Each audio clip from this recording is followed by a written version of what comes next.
శ్రీ గురుభ్యో నమః. ఓం శ్రీ రమణ సద్గురు నమః. శ్రీ గురు ప్రస్థానాల్లో నిర్వికల్ప సమాధి అనేటువంటి అంశాన్ని గురించి చెప్పుకుంటూ ఆఖరిలో మనం నేను ఒక జీవుణ్ణి అని ఇప్పుడు మనం అనుకుంటున్నాము. మనం మన సహజ స్థితి నుంచి దిగజారిపోయాం. నేను జీవుణ్ణి అని అనుకుంటూ మన సహజ స్థితి నుంచి మనం దిగజారిపోయాం. ఇక ఆ తర్వాత కాదు కాదు నేను బ్రహ్మమునే అని ధ్యానిస్తూ ఉంటే నువ్వు మళ్ళీ మోసపోయిన వాడివే అవుతావు. ఎందుకు అంటే ఉత్తమమైన ఆ పూర్ణ స్వరూపాన్ని నువ్వై ఉన్నావు.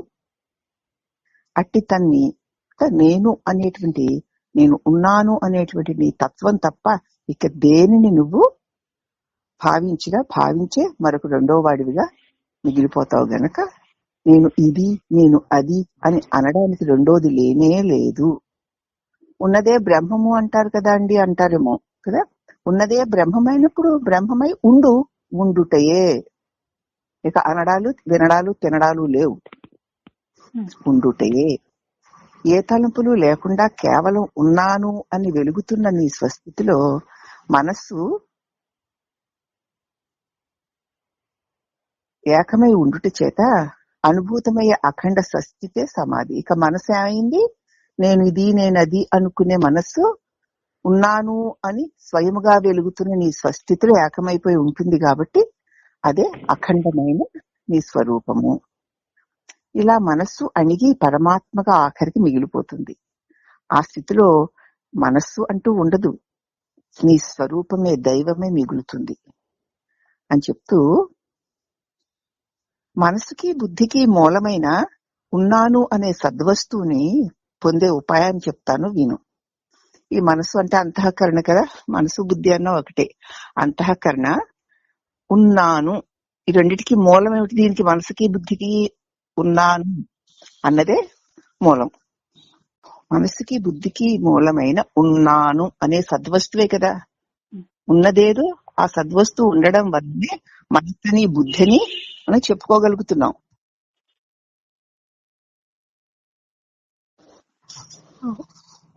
ఈ మనస్సు బుద్ధి నేను జీవుడను అది ఇది అనేటువంటి వ్యవహారాలు సాగుతున్నాయి. దాన్ని పొందే ఉపాయం చెప్తున్నాను విను. వస్తువుల్ని తెలుసుకునే మనస్సు చేతనే ఈ మనస్సు అనబడే దాని రూపమేమిటి అని చూడాలి. ఈ సమస్త దృశ్యాలని తెలుసుకుని ఈ మనస్సుతోటే మనస్సు అంటే ఏమిటి అని మనస్సు తన్ను తానే ప్రశ్నించుకోవాలి. ఈ మనస్సు అనబడే నేను ఎక్కడి నుంచి వస్తున్నాను అని విచారించి తెలుసుకోవడమే మనస్సు అంతర్ముఖమైన ఆత్మలో మునిగేది కుదురుతుంది. ఇప్పుడు అర్థమైందా?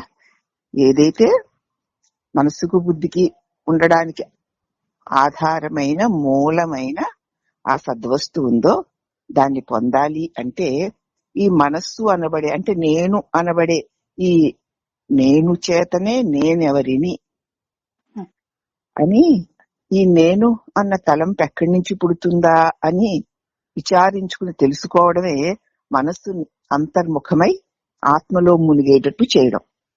తాను పుట్టిన చోటుని వెతుక్కొని ఎక్కడి నుంచి పుట్టిందో ఏమో ఒక ప్లేస్ అని చెప్పడానికి లేదు, కానీ నేను అని ఎక్కడి నుంచి వస్తోందో అక్కడ నేను అని అనకుండా ఉండడం, అదే మూలం. అక్కడి నుంచే నేను అంటోంది. నేను అని నువ్వు ఎక్కడి నుంచి అంటున్నావో, ఎక్కడి నుంచి అంటున్నావమ్మా మనం నేనని చెప్పడానికి రావట్లేదు. ఎక్కడి నుంచి అంటున్నావు మనం నేనని? మామూలుగా బయటికి వినిపించేది పెదాల నుంచి కదా. ఆ పెదాల నుంచి రావడానికి కంఠం నుంచి వస్తుంది, పెదాల నుంచి. అంతవరకు బాహ్యమైనటువంటి నేను అని అంటుంది. దాని యొక్క రూపాన్ని పట్టుకోగలం. ఇక లోపల నేను అని ఎక్కడ అంటోంది? లోపల కూడా నేను అన్నది మనం భావిస్తే వస్తుంది కదా. నేను అని లోపల భావిస్తుంటే నేను అన్నది పలుకుతోందా? లోపల లోపల నేను అని పలకడం లేదు. అది ఎక్కడి నుంచి పలుకుతోంది? లోపల నుంచి అంటాం. లోపల నుంచి అంటాం. ఇప్పుడు గొంతుకి నుంచి పెదాల నుంచి బయటికి వచ్చేటి శబ్ద రూపమైన వాక్ రూపమైన నేను. ఇప్పుడు మనందరం మాట్లాడే నేను, అదే నేను మరి ఈ వాక్ రూపంగా బయటికి రాకుండా కూడా నేను అని అంటుంది. అది ఎక్కడి నుంచి అంటే లోపల నుంచి అంటాం. మరి ఆ లోపల ఎక్కడి నుంచి అంటే ఎక్కడి నుంచి అని చెప్తాం మనం? ఇక్కడి నుంచండి, మూలాధారం నుంచండి, నాభి నుంచండి, ఇదేంటి అనాహతం నుంచండి, అంటే చేతిలో నుంచండి, కాలులో నుంచండి. ఒక ప్లేస్ ఎక్కడ చెప్పగలవు నువ్వు? చెప్పలేనమ్మా. చెప్పలేవు గనక దాన్ని పట్టుకోవాలంటే నువ్వు నేను అనకుండా ఉండి చూడు, లోపల అనుకోకుండా ఉండి చూడు. అదే దాని మూలం. ఇప్పుడు అర్థమైందా? అనకుండా అనుకోకుండా ఉండడం అంటే ఏమిటి అర్థమైంది? అనుకోకుండా ఉండి చూడు. అసలు అప్పుడేముంది? ఏమీ లేదండి, నిశ్శబ్దమండి, మౌనమండి అంటాం, అవునా? అదిగో ఆ నిశ్శబ్దంలో నుంచి, ఆ మౌనంలో నుంచి నేను వచ్చింది అని గుర్తుపెట్టాలి. ఇప్పుడు నేను అన్న భావనకి మూలము మౌనము అని నీలో నీకే దొరుకుతుంది. నేను దొరికించుతున్నాను మీకు దాన్ని. అవునమ్మా. అది నేను అన్న విచారణలో సూక్ష్మంగా చూసుకోవడం. ఇది హృదయం కుడి రొమ్ముకి ఎదురు వైపున కదా, హృదయానికి గుండెలకి 2 అంగుళాల కిందన, అక్కడి నుంచి దాన్ని హృదయం అంటారు. అక్కడి నుంచి నేను తలంపు పుడుతోంది అని తలబద్దలు కొట్టి పిచ్చి పిచ్చిగా అడిగే వాళ్ళ కోసం ఒక చోటు, శరీరం నేనను పట్టుకుని బిగిసిపోయిన వాళ్ళ కోసం ఒక చోటు చెప్పారు భగవాన్. కానీ ఆ చోటు దేహాత్మ అభిమానం కలిగిన వారి కోసం చెప్పింది తప్ప ఈ తలంపు పుట్టు దానికి, హృదయం అన్న దానికి ఒక చోటు లేదు. ఎక్కడ నేనన్న తలంపు ఆగిపోతుందో అక్కడ ఉన్న పరమ మౌనమే దాని స్థానము.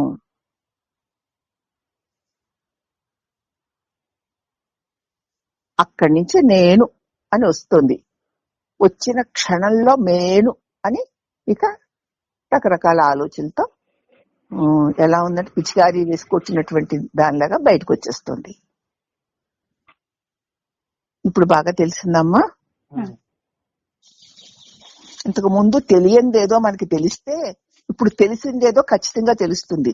మనకి ఇంతకు ముందే తెలుసు అనుకుంటే ఓహో అనుకుంటాం దీన్ని, అంతే. లేదమ్మా, ఇంతకు ముందు ఈ పద్ధతిలో నేను విచారణ చేశానా అని చూసుకుంటే తెలుస్తుంది. అయితే ఇదే అది కదమ్మా, అదే ఇది కదమ్మా అంటారు. మరి ఆవిడ మూలము అంటారు. మూలం అంటే ఏమిటి? ఏవో మాటలు, ఖాళీ కాదు. ఏవో మాట అంతే. మూలం అంటే ఖాళీ. ఖాళీ అంటే ఏమిటి? నేనని అనకుండా ఉంటే ఏం మిగిలింది? అదే మౌనం. అసలు నేనన్న చప్పుడు లేదు కదా. మౌనమే నేను పుట్టడానికి చోటు. ఆ మౌనం బయట కూడా ఉంది, వెలుపల శరీరానికి వెలుపల కూడా ఆ మౌనం ఉంది. నువ్వు శరీరం లోపల గుర్తిస్తున్నాను అనుకుంటున్నావు గాని లోపల వెలుపల కూడా ఉంది ఆ మౌనం. ముందు లోపల గుర్తించి నిలిస్తే, అంటే వస్తువుల్ని తెలుసుకునే మనస్సు చేతనే, ఈ నేను అనేటువంటి తలంపు చేతనే ఆ నేను యొక్క స్వరూప స్వభావాలు ఏమిటి, ఇది ఎక్కడి నుంచి ఉదయిస్తుంది అని విచారించి తెలుసుకున్నట్టే మనస్సుని అంతర్ముఖం చేసి ఆత్మలో ముంచేటట్లు చెయ్యడం. ముంచేటట్లు చేయడం అంటే నీళ్ళల్లో ముంచినట్ట కాదు. నేను అని అనకుండా ఉంచడం. ముంచడం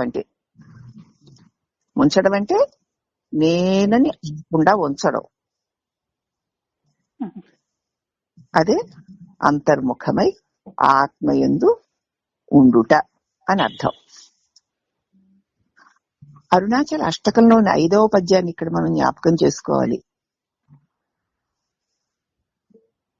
ఏమి చేసినా నశించని మనసు తన రూపమేమిటా అని తనను గురించి తానే విచారిస్తే నశిస్తుంది. ఏది చేసినా మనసు ఇంకా పెరుగుతుందే తప్ప, ఆలోచనల పరంపర పెరుగుతుందే తప్ప నశించదు. అలాంటి మనస్సు తన రూపమేమిటా అని తన్ను తానే విచారించుకుంటే నశిస్తుంది అని శ్రీ భగవానుల భావం అన్నమాట.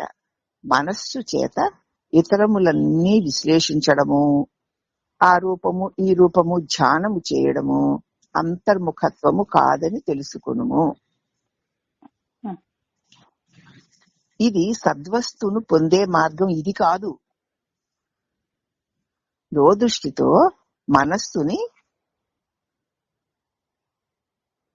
అంటే నేను ఆ తలంపు కలుగు మూలములో అంటే మౌనములో లీనము చేయుటే మళ్ళీ నేను అని అనకుండా ఉంచుటయే దానిని నశింపచేయడానికి మార్గం. ఇదే సద్వస్తువును పొందే నిజమైన మార్గము తప్ప ఆ మనస్సు చేత ఏవో ఏవో నామాలని రూపాలని భావించడము ధ్యానించడము అంతర్ముఖత్వము కాదు. మనం అండి కళ్ళు మూసుకుని మరి లోపలే కదండి మంత్రం చేసినా మంత్రాధిష్టాన దేవతను చూసినా అంటున్నాం, లోపలే. కానీ అక్కడ చేసేవాడు చేయబడేది చేత త్రిపుటి ఉంటుంది. ఉంటుందా? త్రిపుటి ఉంది అంటే అది పరమాత్మ కాదు. పరమాత్మలో త్రిపుటి లేదు. నేను నీవు వాడు అది ఇది అనేవి లేవు. కాబట్టి అది త్రిపుటితో కూడి ఉంటే అది పరమాత్మ స్థితి కాదు. పరమాత్మ స్థితిని పొందకపోతే మోక్షం రాదు. మరి పరమాత్మ స్థితిని పొందాలంటే ఏం చెయ్యాలి అంటే ఈ మంత్రం చేసేవాడెవడు, ఈ మంత్రాధిష్టాన దేవత రూపాన్ని చూసేవాడెవడు అని, నేనేగా చేస్తున్నాను, నేనే మంత్రం చేస్తున్నాను, నేనే చూస్తున్నాను, ఈ నేనెవరు అని ఈ నేను ఆగితే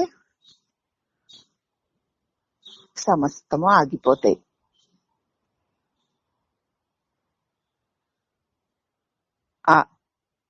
ఏది లేనటువంటి ఆ పరమ మౌనంలో నుంచి లేచి వచ్చిన ఒక్క తలంపుతో అనేకముగా ఈ విశ్వరూపముగా సాగుతున్న ఆటలన్నీ ఆగిపోతాయి. ఆగిపోతే ఈ జగన్నాటక సూత్రధారి అయిన ఆ పరమాత్మ పరమ మౌనమై ఏమీ లేక అన్నిటికీ ఆధారమై ఉన్న ఆ పరమాత్మ అందుతాడు.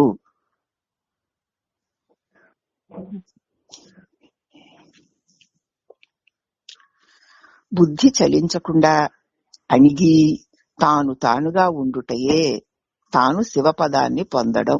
ఇప్పుడు చేసింది అదే. క్షణం క్రితం మనం చేసింది అదేనా? మీరు చేయలేదేమో, నేను అదే చేశాను. అదే శివపదాన్ని పొందడం. తెలియబడుటకు గాని తెలుసుకోవడానికి గాని రెండవది లేకుండా కేవలముగా వెలిగే స్థిర ప్రజ్ఞయే శుద్ధ శివపదము. అక్కడ తెలుసుకునేవాడు తెలియబడేది కూడా లేదు. తానే తనకి తానే స్థిరంగా ఉన్నటువంటి ప్రజ్ఞ, స్ఫురణ. స్మరణ కాదు సుమండి, స్ఫురణ. స్ఫురణ అంటే తనకి తానే వెలుగుతున్నటువంటి ప్రజ్ఞ. దానిలో నుంచి స్ఫురణ రావాలి. అదండి ఇదండి ఇది అదండి అది అలాగని గుర్తు అన్నమాట స్ఫురణ అంటే. స్మరణ అంటే గుర్తు, స్ఫురణ అంటే ఉండడం. స్ఫురిస్తూ ఉంటుంది, ప్రకాశిస్తూ ఉంటుంది, తెలుస్తూ ఉంటుంది, తెలుసుకుంటూ ఉంటుంది. తెలుసుకుంటుంటే అన్నిటినీ తెలుసుకునే మనలాంటి తెలివి కాదు అది. ఉండుట, ఉన్నానని ఎరిగి ఉండుట, అదే ప్రజ్ఞ. అదే శివపదము తప్ప మరొకటి ఏదిని మోక్షము కాదు. శివపదం అంటే శివుడు అనుకోకండి. శివము అంటే మంగళకరము, శాంతకరము, ఆనందకరము అనే దానికి గుర్తు శివ అన్న పదం. శివం అంటే సర్వమంగళము. అంటే రెండోది ఉంటే అమంగళమేనమ్మా ఎప్పుడైనా సరే. అవును. తప్పనిసరిగా పొందవలసిన జ్ఞానమని మహాత్ములు చెప్పే ఈ మౌన స్వరూపం ఏమిటండి? తప్పనిసరిగా ప్రతి ఒక్కడు మోక్షమును కోడు ముముక్షువైన ప్రతి ఒక్కడు పొందవలసిన జ్ఞానమని మహాత్ములు చెప్తున్న ఇందాక మనం చూసిన మౌనం, దాని స్వరూపం ఏమిటండి అంటే బాహ్య అభ్యంతరంలో ఒకే ఒక్క స్ఫురణగా సమాధి స్థితిలో ప్రకాశించే ఉన్నాను అనే చిదానందమే. బాహ్యంలో అదే, యంత్రంలో అదే. ఎలా ఉంది? స్ఫురణ రూపంగా ఉంది. ఉన్నాను అని ఉంది అనకుండా అనుకోకుండా.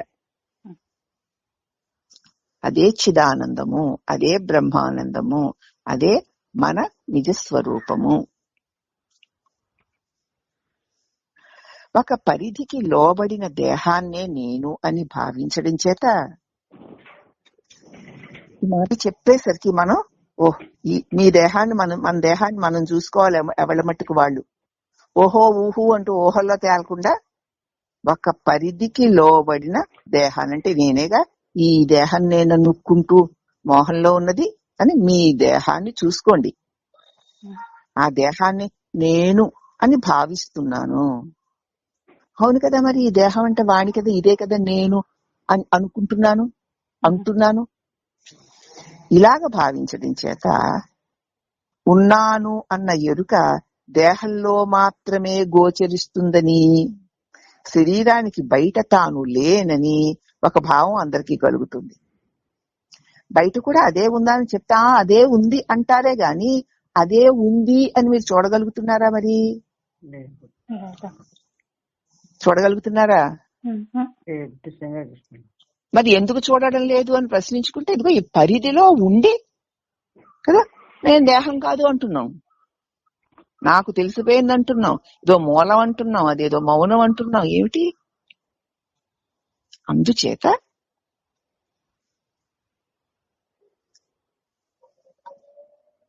అర్థమవుతుందమ్మా?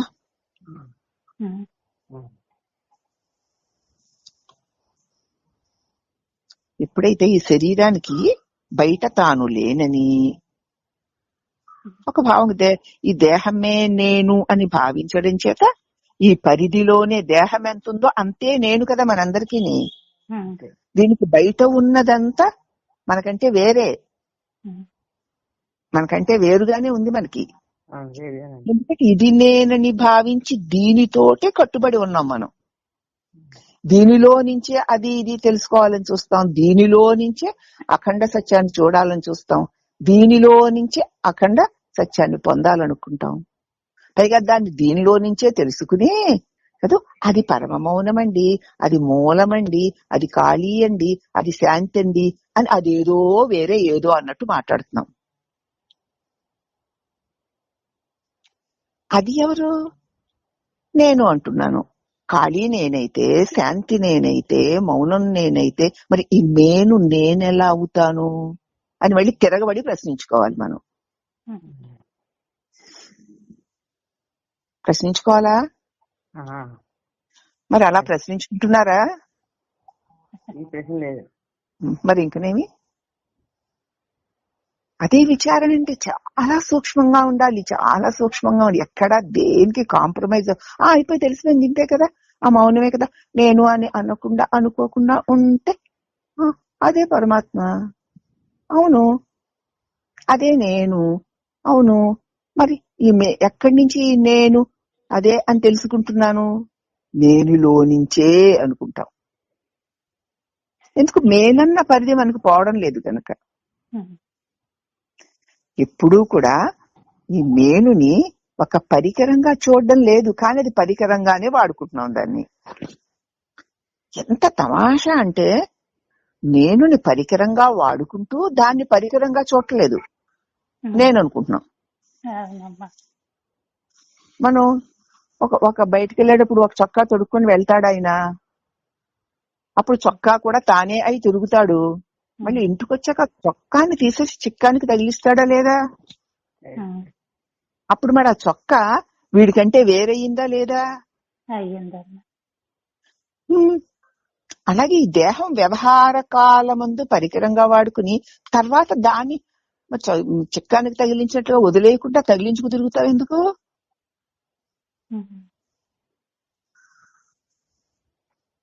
ఎందుకు తగిలించుకు తిరుగుతున్నావు? ఇది నేను తగిలించుకునే చొక్కా వంటిది అన్న అనుభవం లేదు గనక, ఇదే నేనన్న భావన ఉంది గనక. కాబట్టి నేనుని మనం ఒక పరికరంగా వాడుకుంటూ ఉన్నా సరే అది పరికరము అని మాటకంటున్నామే గాని దానికి వాడుకోవడం అయితే అలాగే వాడుకుంటున్నాం అని మాటకి పరికరం అని అంటున్నామే గాని అది మనమై దాన్ని వదలకుండా ఉంటున్నాం. నిద్రలో వదిలి పడుతుంది, దానికి అది వదిలేస్తుంది గనక. నిద్రలో అయినా వదిలి వేయబడుతోంది కదా, మరి వెలుగులో నేను ఎందుకు అలా వదిలి వేసి ఉండకూడదు? ఉంటా అని కాసేపు ప్రయత్నం చేయడమే నిజమైన ధ్యానం. దీంతో మూల కూర్చొని ఒక దిమ్మని పెట్టుకుని ఆ దిమ్మ మీద ఈ బొమ్మను పెట్టుకుని ఆ బొమ్మలో నేను ధ్యానం చేస్తున్నానంటావు. అప్పుడు కూడా ఈ చీకటి గుహలో కూర్చొనే ధ్యానం చేస్తానంటావు తప్ప విశాలమైనటువంటి వ్యాపకమైనటువంటి ఆ మహాకాళిలో కూర్చొని ధ్యానం చేయి. ఎప్పుడైనా అలా ధ్యానం చెయ్యొచ్చా చెయ్యనా అని అనిపించిందా మనకి? ధ్యానం చేయడం అంటే మూటను తీసుకెళ్లి ఒక చీకటి గదిలో ఒక మూలను కూర్చోబెట్టి లోపల కూర్చొని నేను ఇది కాదు నేను అది కాదు అనుకుంటూ ఉండడం ధ్యానం అనుకుంటున్నాం, లేకపోతే మంత్రం జపించడం ధ్యానం అనుకుంటున్నాం. అప్పుడు కూడా ఈ మూటని విడిచి చేయడం లేదు మనం.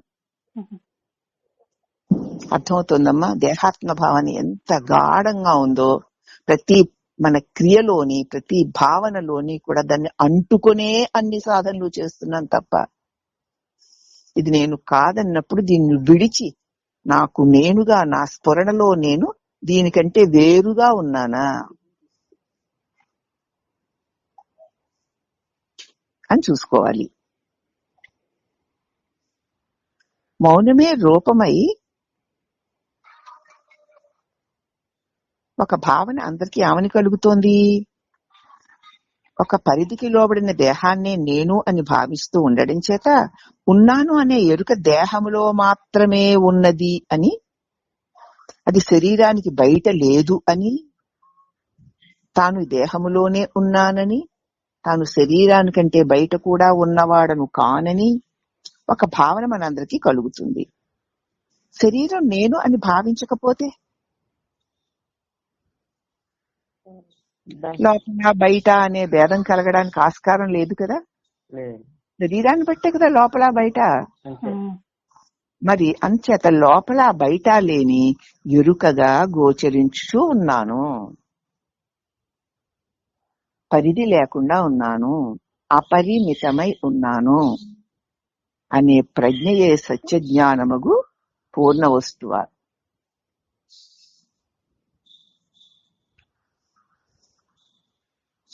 మౌనమే రూపమై వెలుగొందు ఆ అనాది వస్తువుని నేను, అది, నేను, ఇది అని ఎంచి కష్టపడ్డం ఎందుకు? మౌనమే నీ స్వరూపము అని నువ్వు మౌనమై ఉండగా నేను ఇది నేను అది అనడం ఎందుకు? మనస్సు మౌన రూపం దాల్చడమే సమాధి నిష్ట. మనసు మౌన రూపం దాల్చడం నేను అనకుండా ఉండడమే. ఆ సమాధి నిష్ట నేను అనే తొలి తలంపు లేకుండా ఉండడమే. ఇదే మనస్సు లేని మౌనం.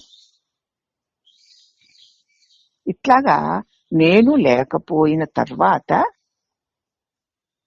నేను బ్రహ్మాన్ని, నేను పరమాత్మని, నేను చిదాకాశాన్ని అని అనడానికి ఏముంది? నేనుంటే అనాలి అనుకోవాలి. నేను లేకపోతే ఏమనాలి? అనకపోయినా అనుకోకపోయినా ఉన్నదేదో అనుభవానికి వచ్చింది కదా. అది అనుభవానికి వచ్చాక ఇక ఇది లేనిదే కదా. మరి ఏదో బుద్ధికి తెలియడం కాదు. మళ్ళీ మళ్ళీ విని విచారణ చేసుకోండి. అహం బ్రహ్మాస్మి సోహం శివోహం అని ధ్యానించడం జ్ఞాన సాధన కాదు అనేవారు భగవాన్. ఒప్పుకునేవారు కాదు. నేను బ్రహ్మముని కదా స్వామి, సోహం అది నేనే కదా స్వామి, నేను శివుడను పరమ మంగళ స్వరూపుణ్ణి కదా స్వామి. అలా ధ్యానిస్తే ఈ దేహము నేను ఫలానా వ్యక్తిని అని ధ్యానించేదానికంటే ఇలాగ నా స్వరూపాన్ని సోహమనో అహం బ్రహ్మాస్మి అనో శివోహమనే ధ్యానించడం ఉత్తమమైన స్థితే కదా స్వామి అని అనేక మంది సాధకులు అడిగేవారు. కానీ అది జ్ఞాన సాధన కానే కాదు అనేవారు భగవాన్. తనని ఎవరు అని విచారించి నేను లేకుండా పోవడం ఒక్కటే నిజమైన జ్ఞాన సాధన. ఈ నేనన్న భావనే అన్నిటికంటే గొప్ప అడ్డుగా ఆవరించింది. ఈ భావన వచ్చిన తరువాతనే నేనది, నేనిది, ఇది కాదు, అది కాదు అన్న భావనలన్నీ వస్తున్నాయి. ఈ భావనలన్నీ ఎవరికా అని చూస్తే నేను అన్న భావనకి. ఈ భావన ఏదా అని చూస్తే అక్కడ పరమ మౌనమే మిగులుతుంది. ఆ మౌనమందు మౌనమై ఉండుటయే మోక్షము, అదే జ్ఞాన స్థితి, అదే పరమాత్మ స్థితి. భగవాన్ సూటి మార్గం, సూటిగా దేనికి కాంప్రమైజ్ అయిపోకుండా అతి స్పష్టంగా మనకే అనుభవానికి అందించారు. ఎలాగంటే ఒక దీపం వెలుగులో పాకుతున్న పిల్లవాడు తన నీడని తనకంటే వేరనుకుని దాన్ని పట్టుకోవడానికి ప్రయత్నం చేసి అందకపోతే ఏడుస్తుండగా తల్లి తన జుట్టుని వాడి చేతే పట్టించింది. పట్టేసరికి వాడు ఆ నీడను పట్టుకున్నాను అనుకున్నాడట. అది నీడనుకోలా, తనకంటే వేరుగా ఎవరో అనుకున్నాడు. వాడిని పట్టుకోవడానికి వెళ్ళాక అది ఇంతకు ముందుకు వెళుతోంది.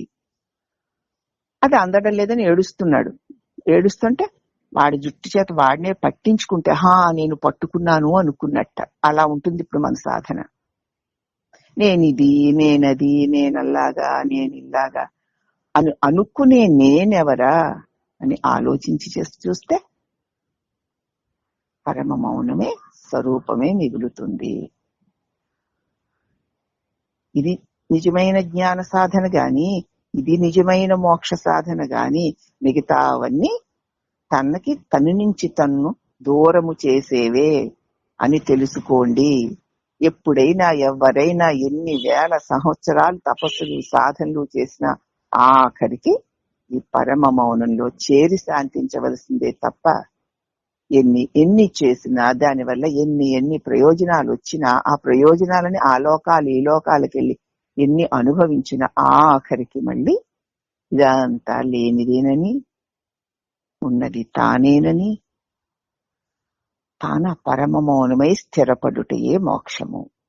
ఇదమ్మ రమణ భగవాన్లు మనకి చక్కగా విచారణపూర్వకంగా మన చేతనే విచారణ చేయించి మన స్వరూపంలో మనమే ఉండేలాగా నేర్పించిన గొప్ప ఆత్మ విద్య. ఇదే బ్రహ్మ విద్య, ఇదే జ్ఞాన సాధన. ఇంతకంటే చేసుకో, 1,000,000 జన్మలైనా 1,000,000,000 జన్మలైనా భక్తుడిగా ఉంటావు, ఎలా ఉంటావు, ఏం చేస్తావు చేసుకో.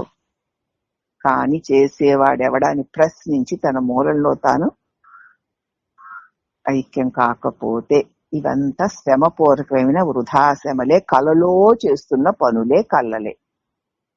ఎంత నిష్కర్షగా చెప్పేశారంటే అంతలా చెప్పేశారు. కాబట్టి మనకి మోక్షం కావాలంటే రమణ మార్గం వెంట రమణుని ఉపదేశానికి అనుకూలంగా ప్రయాణం చేస్తున్న వారమైతే, రమణ బోధనే వింటూ ఉన్నవారమైతే ఈ సాధన తప్ప ఏది రెండో వాడు రావడము, వాడు ఏదో ఏదో చేస్తూ తన్ను ఇక నేను చేస్తున్నానన్న భావంతో తను తానే వల వేసుకుని చిక్కుకోవడం. అందుకే ఒక్క చిన్న మాటలు అనకు, అనుకోకు, వీళ్ళనంత వరకు హాయిగా ఉండు. ఈ కథ అంతా ఆ 2 ముక్కల్లో వచ్చేస్తుంది. అది తప్ప ఇంక అన్ని చేయడానికి సిద్ధం అవుతాం. చెప్పక్కర్ల అలవాటు కదా, మంచి అలవాట్లేండి, కాదనడం లేదు. బంగారు సంఖ్యళ్ళైనా ఇనప సంఖ్యళ్ళైనా సంఖ్యళ్ళు సంఖ్యళ్ళే. అది కాదు కదా, ఇది కాదు కదా, మేము వాళ్ళకిలాగా లేం కదా, వీళ్ళకిలా లేం కదా, వాళ్ళకంటే బాగున్నాం కదా, వీళ్ళకంటే బాగున్నాం కదా. వాళ్ళవేమో ఇనప సంఖ్యళ్ళు, బాగున్నాం బాగున్నాం అనుకుంటూ నువ్వు బంగారు సంఖ్యళ్ళు వేసుకుంటున్నావు. బాగున్నాము అని అనుకునే నువ్వెవరని చూడమంటే మాత్రం చూడవు.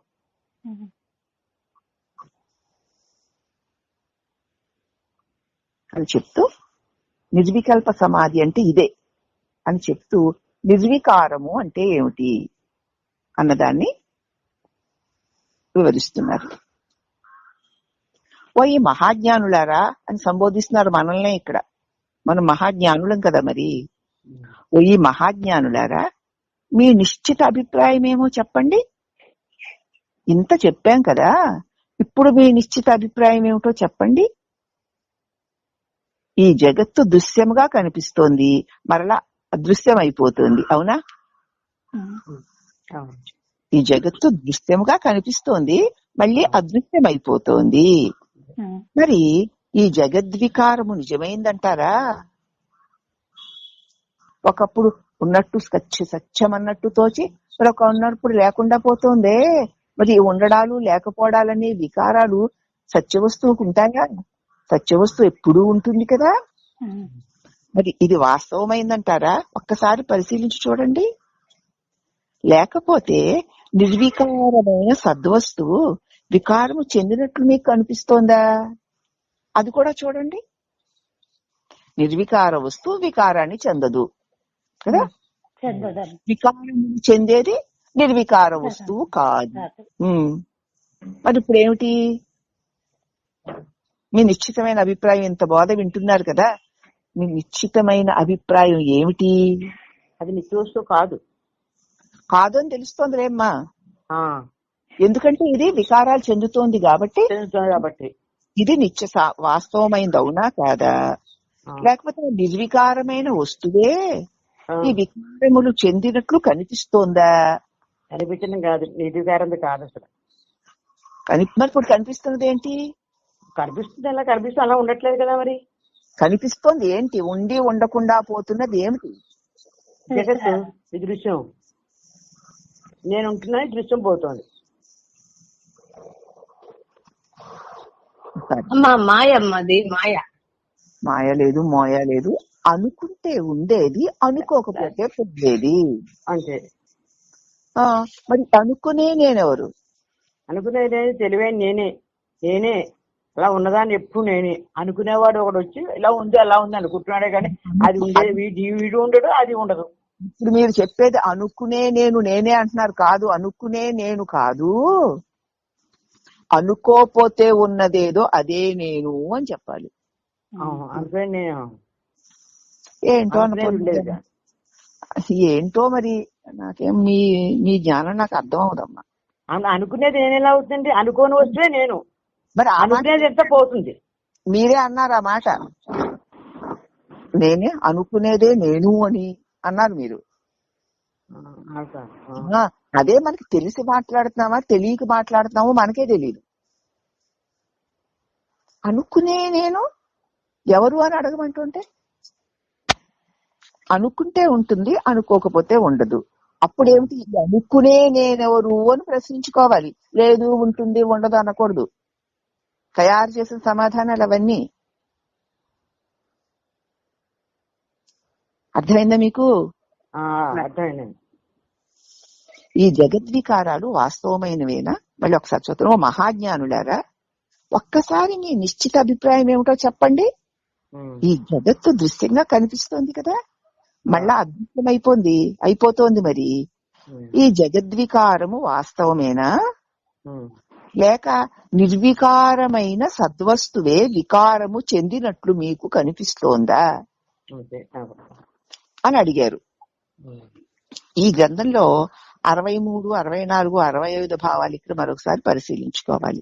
వాటినే 903, 907 వరకు చెప్తున్నాం. దాని గురించి చెప్తున్నాం. మళ్ళీ ఏమిటంటే యథార్థ వస్తువు నిర్వికారమైనది, మార్పులు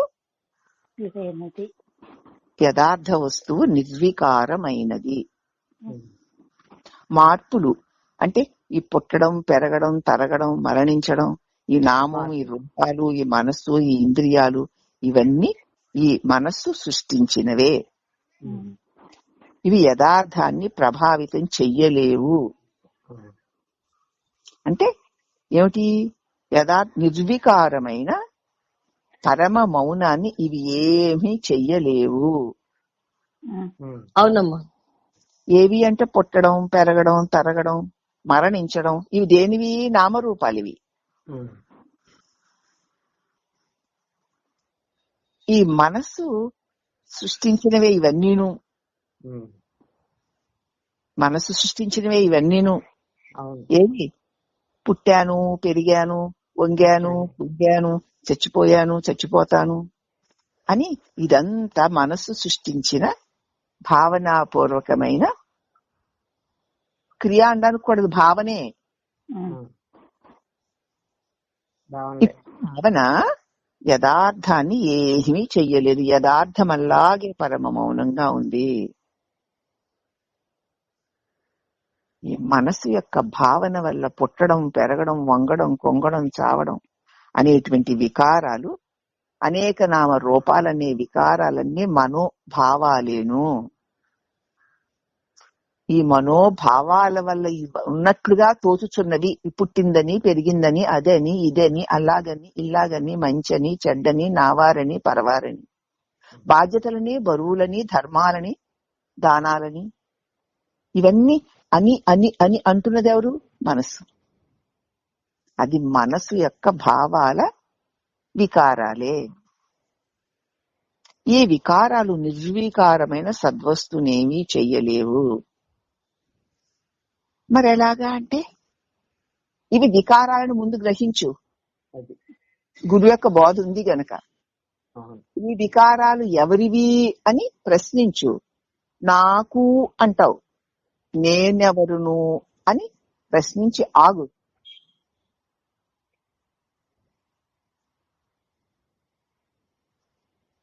అప్పుడేముంది? పరమ మౌనమే. అట్టి పరమ మౌనంలో ఏ వికారాలు లేవు. ఈ వికారాలన్నీ ఉట్టి కల్పనలే కాబట్టి ఈ వికారాలు నిర్వికారమైన పరమ మౌనాన్ని తాకనే లేవు. అదే నువ్వు నిన్నవేం చేయగలవు? అస్తమానం చెప్పుకున్న ఆకాశాన్ని ఎన్నుంటే మాత్రం ఏం చేయగలవు? మరి నువ్వు నిర్వికారమైనప్పుడు ఈ వికారాలు నిన్నేం చేస్తాయి? ఏమీ చెయ్యి కదా. ఇవి కేవలం భావనలే. ఎవరికి భావనలు అని చూస్తే నాకు, ఈ నేనెవరా అని చూస్తే ఆఖరికి పరమ మౌనం మిగులుతుంది. అక్కడ ఏ వికారాలు లేవు.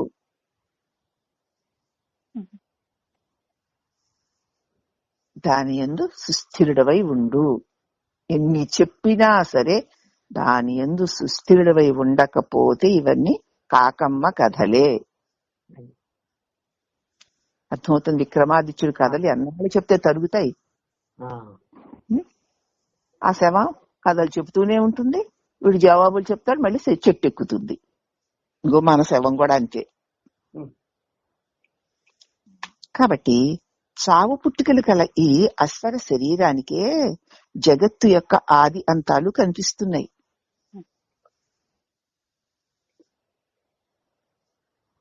చావు పుట్టుకలు గల ఈ అస్వర శరీరానికే, నేను ఈ శరీరాన్ని అనుకున్న భావానికే ఈ జగత్తు యొక్క ఆది అంతాలు తెలుస్తున్నాయి. ఈ జగత్తు ఎప్పుడో పుట్టిందట. సృష్టి ఎప్పుడో జరిగింది ఏదో యుగంలో. మళ్ళీ కొంతకాలం గడిచాక లయించింది, మళ్ళీ పుట్టిందట. మళ్ళీ అది ఇంకొక యుగం, మళ్ళీ లయించింది, మళ్ళీ పుట్టిందట, అదొక యుగం. ఇప్పుడు మళ్ళీ పుట్టిందట, ఇది మళ్ళీ లయిస్తుందట, ఇది ఒక యుగం, ఏదో కలియుగం అని ఈ ఎన్నో వేల వేల సంవత్సరాలు ఉన్నట్లు కనిపిస్తున్నటువంటి ఈ జగత్తంతా కూడా దీని యొక్క ఆది అంతాలు పుట్టడం, లయించడం. ఎవరికి? శరీరం నేను అన్న భావానికే గోచరిస్తున్నాయి. నేను అన్నాకనే కదా అది పుట్టింది, ఇది పుట్టింది, అప్పుడెప్పుడో పుట్టింది, ఇప్పుడెప్పుడో చచ్చింది అనుకుంటూ చెప్పుకుంటున్నాం. అసలు ఎందుకు నేను అని మేల్కొన్నప్పుడు పుట్టుక, నేను అన్న భావన వదిలేసే చావు. చావు లయం కాదు, చావు. మరి దాని చావును ఒప్పుకోరు ఈవిడ. ఏంటుంది చూడండి, అజ్ఞాన భావన ఉంటప్పుడు తెలియకుండా అదే వస్తుంది, నిప్పు ఉంటే పోగొచ్చినట్టు. చావే నిద్ర అంటే. అందుచేత చావు పుట్టుకలు కలిగి ఈ అస్వర శరీరానికే జగత్తు యొక్క ఆది అంతాలు కనిపిస్తున్నాయి. జ్ఞాన స్వరూపమైన ఆత్మకు జనన మరణాలు సంభవిస్తున్నాయి అనడం విడ్డూరం కదూ. ఆ జ్ఞానానికి ఏమో చావు పుట్టుకలు. ఆకాశంలో మేఘమాలికల కదలికలను చూసి ఆకాశం మార్పు చెందుతున్నది అని చెప్తే అది అజ్ఞానమా, జ్ఞానమా? ఆకాశంలో మేఘాలు కదులుతున్నాయి, ఆకాశం కదిలిపోతుందండి అని ఎవరైనా అంటే నవ్వవు మనం. ఎందుకు కదులుతున్నాయి మేఘాలైతే ఆకాశం కదులుతుందంటావేమిటి? దృష్టితే భ్రేషు దావత్సు ధావన్నివ యదాశిసి. మబ్బులు అనమాట. దావత్సు అంటే మబ్బులు. మబ్బులు కదులుతూ ఉండగా చంద్రుడు కదులుతున్నట్లు మనకు కనిపిస్తుంది. అవునా? పట్టి చూస్తే ఎంత స్పీడ్ గా వెళ్ళిపోతూ ఉంటాయో మబ్బులు, అంత స్పీడ్ గా వీడు వెళ్ళిపోతున్నట్టు, చంద్రుడు వెళ్ళిపోతున్నట్లు ఉంటుంది. కానీ కదులుతున్నది మబ్బులేను, కదలకుండా చంద్రుడున్నాడు ఆకాశంలో అని తెలుస్తుంది.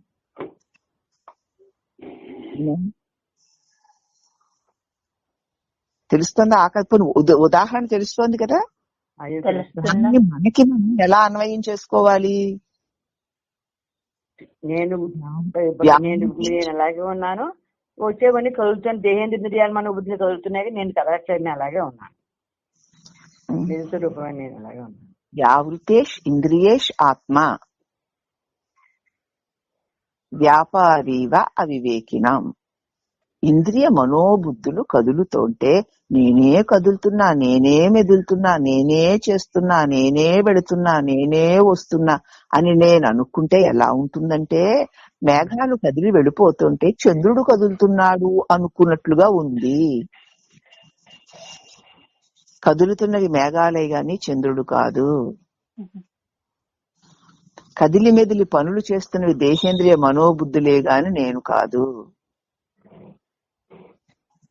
అని. నేను కాదు అన్నప్పుడు నేను అని అనకుండా ఉంటే అప్పుడు కదలని ఆకాశం వల్లే, కదని చంద్రుని వల్లే నువ్వు కదలకుండా ఉన్న నిర్వికల్ప పరమాత్మవి. నువ్వు కదలకుండా అలా ఉన్నావనుకో, మరి దేహేంద్రియ మనోబుద్ధుల వ్యవహారం నేనే చేశా, నేనే చెప్పా, నేనే విన్నా, నేనే తిన్నా, నాదే అంటూ ఏడుస్తూ నవ్వుతూ ఎందుకు గంతులేస్తావు? అవేవో కదులుతున్నాయి, అవేవో పనులు జరుగుతున్నాయి. అంటే పక్క ఇంట్లో వాళ్ళ ఇంట్లో పెళ్లి చేసుకుని గంతులేస్తే ఏమిటి, అటుపక్క ఇంట్లో వాళ్ళు చచ్చిపోయి ఏడిస్తే ఏమిటి? ఆ చప్పుళ్ళు వినపడతాయి, ఈ చప్పుళ్ళు వినపడతాయి. నువ్వు ఈ చప్పుడు పెళ్లి చప్పుళ్ళు విని సంతోషిస్తావా, ఏడుపు చప్పుళ్ళు విని దుఃఖిస్తావా? రెండు ఒకేసారి వినిపిస్తున్నాయి. అప్పుడు ఏం చేస్తారండి? ఏం చేస్తావు? ఏడుద్దామా అంటే ఏడవకూడదు, నవ్వుదామా అంటే నవ్వకూడదు. అవునా? మరి ఇటుపక్క ఇంట్లో వాళ్ళు పెళ్లి, అటుపక్కల ఇంట్లో చావు. అక్కడ పెడబొబ్బలు, ఇక్కడ బాజాలు, రెండూ వినిపిస్తున్నాయి నీకు. మరి ఇప్పుడు నువ్వు ఏడవాలా, నవ్వాలా? ఇది వినపడితే ఇది, అది వినపడితే అది, రెండు ఒకేసారి వినపడుతున్నాయమ్మా. ఊరుకొని ఉంటావు, అదే. ఊరుకొని ఉంటావు, నవ్వవు ఏడవు, అంతే. ఊరుకొని ఉంటావు, సైలెంట్ సైలెంట్ ఊరుకొని ఉంటావు. అవునా? అంతే. నవ్వితే ఒక గొడవ, నవ్వకపోతే ఒక గొడవ, ఏడిస్తే ఒక గొడవ, ఏడవకపోతే ఒక గొడవ, అమ్మా ఇప్పుడు అర్థమైందమ్మా. ఊరికే ఉంటే ఏ గొడవ లేదు. అలాగే దేహేంద్రియ మనోబుద్ధులు కాసేపు ఏడుస్తూ కాసేపు నవ్వుతూ ఉంటే నువ్వు ఏడుస్తావా నవ్వుతావా? ఊరికే ఉంటే చాలమ్మా. అప్పుడు నవ్విన వాడు అవ్వవు, ఏడ్చిన వాడు అవ్వవు. అలానే ఉంటుంది. ఏమిటో అమ్మా కాబట్టి చావు పుట్టుకలు ఈ అశ్రవ శరీరానికే. జగత్తు యొక్క ఆది అంత్యాలు ఈ నశించిపోయే శరీరం నేను అనుకున్న వాడికే జగత్తు యొక్క ఆది అంతాలు ఉంటాయి. నేను పుట్టాను, నేను చస్తాను అనుకుంటూను, పుట్టిన శరీరం చచ్చేది శరీరం అయితే నేనే పుట్టా నేనే చచ్చాను అనుకుంటాడు, వాడికే ఉంటాయి, అలా అనుకునే వాడికే ఉంటాయి. జ్ఞానస్వరూపమైన నాకు జనన మరణాలు సంభవిస్తున్నాయి అనడం విడ్డూరం. ఇదేమిటి? ఇది నాలో కనిపిస్తూ, నా వల్ల ఉంటూ, నా వల్ల వ్యవహారాలు చేస్తూ అవి పుట్టి పెరిగి చచ్చిపోతుంటే నాకు చావు పుట్టుకలున్నాయి అని అనుకోవడం కంటే, జ్ఞానమే స్వరూపమైన నాకు చావు పుట్టుకలు ఉన్నాయి అనుకోవడం కంటే విడ్డూరం ఏమైనా ఉందా? ఆకాశంలో మేఘమాలికల కదలికలను చూసి ఆకాశం కదులుతోంది అని చెబితే అది జ్ఞానమా అజ్ఞానమా? దేహేంద్రియ మనోబుద్ధులు కదులుతుంటే వాటిని తెలుసుకునే తెలివి స్వరూపమై నేనుండి నేనే కదులుతున్నా, నేనే చేస్తున్నా అని అనడం అలాగే ఉంది అంటున్నారు ఇక్కడ. అయితే ఈ జ్ఞాన దృష్టి మనకు అలవడాలంటే వాసనాక్షయమైతేనే జ్ఞాన దృష్టి పట్టుబడుతుంది.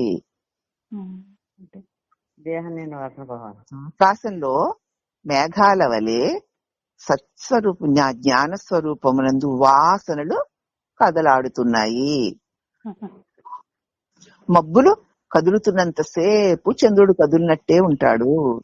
అలాగే వాసనలు కదులుతున్నంతసేపు కూడా జ్ఞాన స్వరూపమైన నేనే కదులుతున్నాను, నేనే చేస్తున్నాను అన్న భావన కదులుతుంది. ఈ మబ్బులు లేకపోతే చంద్రుడు కదలడాలు మెదలడాలు లేవుగా. అలాగే వాసనలు కదలకపోతే నేను కదులుతున్నాను, నేను పుట్టాను, నేను పెరిగాను, నేను చచ్చాను అన్న ఉండవుగా. అప్పుడు నీకు జ్ఞాన దృష్టి. జ్ఞాన దృష్టితో చూసినప్పుడు గోచరించే జగత్తు బొత్తుగా లేదు, ఇప్పుడు ఒక్క వాసన లేదు. అంటే ఆకాశంలో నిర్మలంగా ఉంది, చంద్రుడు నిశ్చలంగా ప్రకాశిస్తున్నాడు, ఒక్క మబ్బు కూడా లేదు, ఒక్క అడ్డు కూడా లేదుగా. చంద్రప్రకాశం నిరవధికంగా వ్యాపించి ప్రకాశిస్తుందిగా. అలాగే వాసనాక్షయమైన జ్ఞాన దృష్టితో చూసినప్పుడు ఈ మబ్బుల్లాగా కనిపించినంతసేపు కనిపించిన మబ్బులు లేకుండానే పోయినట్లు జగత్తు బొత్తిగా అగోచరమై ఉంటుంది. కనపడలేక జ్ఞాన స్వరూపంలో నిలిచి ఉంటే అలాగ జగత్తుని అనుభవపూర్వకంగా అలాగ త్రోసి పుచ్చే ఆత్మ వస్తువును వికారాత్మకమైనది, వికారములు కలిగినది అనడం భ్రాంతి అవుతుంది.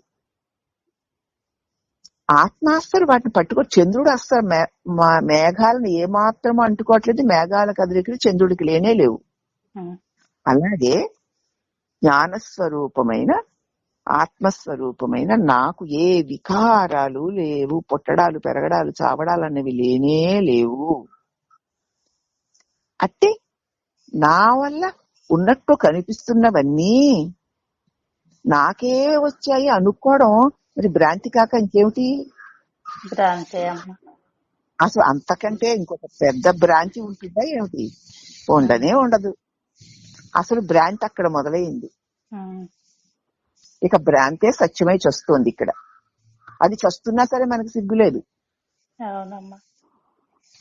కనుక ఉన్నది నలుబదిలో 4వ పద్య భావాన్ని ఇక్కడ భగవాన్ చెప్పారని మనం గుర్తించాలి.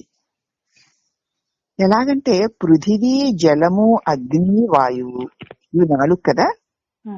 పృథివీ, జలము, అగ్ని, వాయువు మొదలైన 4 భూతాల గుణగణాలు, వాటి వికారాలు సర్వవ్యాపకమైన ఆకాశాన్ని ఎలా అంటుకుంటాయి?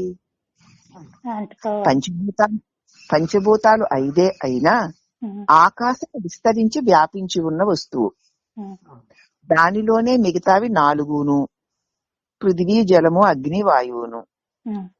ఆ 4 భూతాలకి ఉన్న గుణగణాలు, వికారాలు ఇవి. ఈ 4టికి గుణాలు, లక్షణాలు, వికారాలు ఉన్నాయి.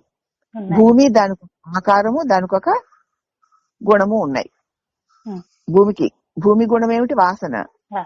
అలాగే జలము దానికి ఒక ఆకారము, దానికి ఒక గుణము ఉన్నాయి, రుచి. అలాగే అగ్నికి ఒక ఆకారము అంటే రూపము, దానికి ఒక గుణము ఉన్నాయి కదా, ప్రకాశము. వాయువుకి స్పర్శ, కుదురు లేకుండా కదులుతూ ఉండడం ఒక గుణం ఉంది. కానీ ఆకాశానికి 4 గుణాలు లేవు కదా. మిగతా 4కి రూపం ఉందేమో గాని ఆకాశానికి రూపం లేదు కదా. కాబట్టి ఈ 4 భూతాల గుణాలు, వికారాలు సర్వవ్యాపకమైన ఆకాశాన్ని ఏమాత్రము అంటుకోవడం లేదు కదా.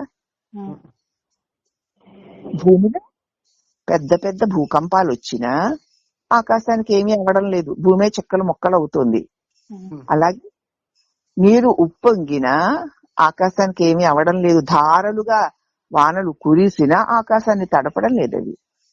మంటలు మండినా ఆకాశాన్ని కాల్చడం లేదవి. వాయువులు గొప్ప తుఫాన్లుగా ఊగినా ఆకాశాన్ని కదపడం లేదు. అవునా? కదలడం లేదు కదా. అలాగే జగత్తు యొక్క రకరకాల ఈ మార్పులు అన్నీ కూడా ఇది జగత్తు అని తెలుసుకునే ఆత్మస్వరూపుడైన నాకు ఏమాత్రమే ఎప్పుడూ ఉండడం లేదు. ఏ తెలివికి ఇది జగత్తు అని తెలుస్తోందో ఆ తెలివి స్వరూపుడైన నాకు ఈ జగద్వికారాలు ఏవి ఎప్పుడు అంటుట్లేదు. అంటుతున్నాయంటే దేహం నేనన్న పరిధిలో కుంచుకుపోయిన వాడికి ఇవన్నీ ఉంటాయి, తప్పవు. నేను తెలివి స్వరూపాన్ని నా చేత ఇవి తెలియబడుతున్నాయి అని నువ్వు తెలివిగా గుర్తించినప్పుడు నీకు ఏమీ లేవు. అంటే ఇదే సమాధానం. దీనికి నేనెవరిని అనే గంధంలో శ్రీరమణులు చెప్పిన భావాన్ని మనం చెప్పుకోవచ్చు. ఇంకా భార్య అని, ఆడబడుచని, కోడలని, తల్లని, ఇంకా ఎన్నో విధాలైన చుట్టరికాల పేర్లతో ఒక్క స్త్రీయే అనేకుల ఆలోచనల్లో ఒకరికేమో భార్యగా కనపడుతుంది, ఒకరికి ఆడబడుచుగా కనపడుతుంది, ఒకరికి కోడలుగా కనపడుతుంది, ఒకరికి తల్లిగా కనపడుతుంది. ఒక్క స్త్రీయేనా? ఒక్క స్త్రీ. ఒక్కటే అన్ని అయ్యిందా? కాలేదమ్మా. వాళ్ళు అలా అనుకుంటున్నారు. భర్త భార్య అనుకుంటున్నాడు, వాడి దృష్టిలో భార్య అంతే. వీడి దృష్టిలో తల్లి, వీడి దృష్టిలో ఆడబడుచు, వీడి దృష్టిలో కోడలు. అనుకునే వారి దృష్టిలో వాళ్ళ దృష్టికి అనుగుణంగా కనపడుతోందే కానీ ఆవిడ ఒక్కతే కదా. మా అత్తగారండి అంటుంది నన్ను చూసి నా కోడలు, మా అమ్మండి అంటాడు నా కొడుకు, ఇదిగో మా పెద్దనేమో మా ఆడబడుచండి అంటుంది, మా ఆయనేమో నా భార్య అండి అంటారు. నన్నేనా ఇంకెవరినన్నా? భార్యగా ఒక్కతి ఆయనకి, అమ్మగా వీడికి ఇంకొకతి ఉందే? లేదమ్మా. అలాగా భార్యని, ఆడబడుచని, కోడలని, తల్లిని, ఇంకా ఎన్నో విధాలైన చుట్టరికాల పేర్లతో ఒకే స్త్రీ అనేకుల ఆలోచనలో అనేకంగా కనపడుతోందా లేదా? అయితే అయినా నిజానికి ఆమె రూపము కొంచెమన్నా మార్పు చెందిందా? లేదమ్మా. వీడు అమ్మ అన్నప్పుడు నేను ఏమైనా మార్పు చెందానా?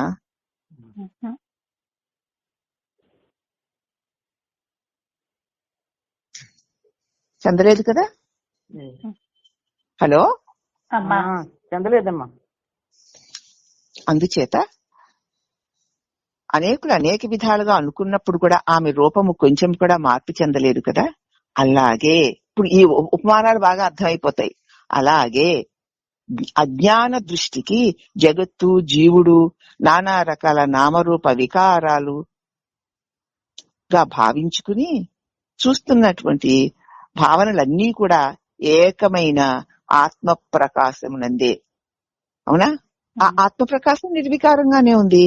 నన్ను ఎవరెవరు ఎన్ని పేర్లు పెట్టుకుని ఎలా ఎలా చూసినా భావించినా నేను ఒక్కడనై ఎలా ఉన్నానో అలాగుననే అజ్ఞాన దృష్టితో జగత్తని, జీవుడని, ఈశ్వరుడని, ఇదని, చెట్టని, పుట్టని, పామని, శత్రువని, మిత్రుడని నానా విధాల నామరూప వికారాలను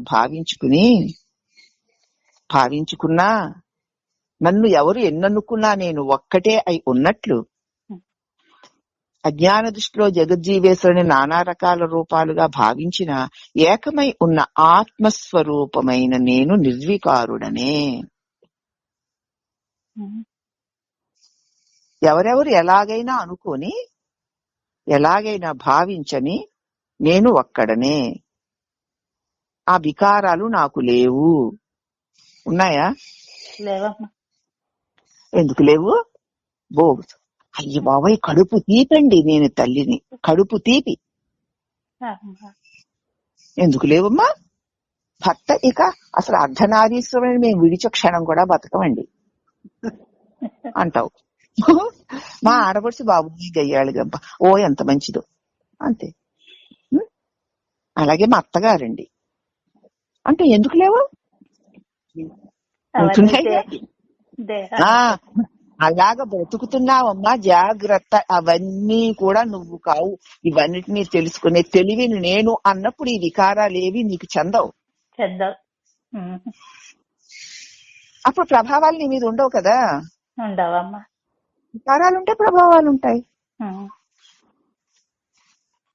ఎంత ఈజీగా దీనిలోంచి విడిపోవచ్చో, ఎంత గట్టిగా కాపడం పెట్టుకుని ఉన్నామో కూడా తెలుస్తుంది మనకి కదా. నాకు తెలియబడుతోంది. వాళ్ళు ఎవరో తిడుతున్నారు, అత్తో కోళ్ళ ఎవరితో దీన్ని కదా.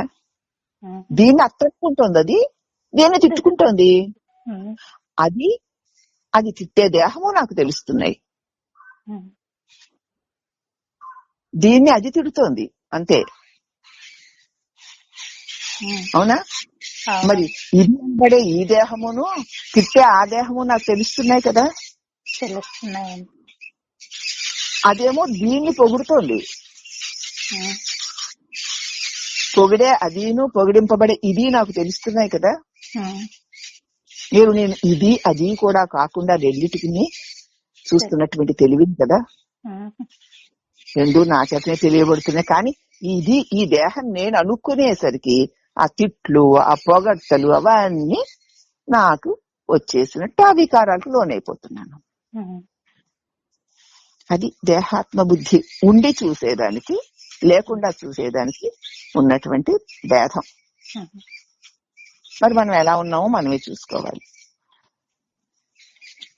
కాబట్టి ఒకే స్త్రీని అనేకులు అనేక భావాలతో, అనేక ఆలోచనలతో కనిపిస్తూ ఉన్నను ఆ స్త్రీ ఒక్కటే అయినట్లు, ఆ స్త్రీ కొంచెము కూడా మారనట్లు, అలాగే అజ్ఞాన దృష్టితో దేహం నేననుకున్న భావనతో జగత్తు, జీవుడు, ఈశ్వరుడు, వారు వీరు, అది ఇది అని నానారూప వికారాలతో ఎంత భావించినా నీవు ఒక్కడవే. ఏకమై ఉన్నటువంటి ఆత్మస్వరూపమైన నేను నిర్వికారుడనే. అవన్నీ దేహ సంబంధమైనవే తప్ప తెలివి స్వరూపమైన నాకు అవి ఏవీ లేవు అని తెలుసుకో.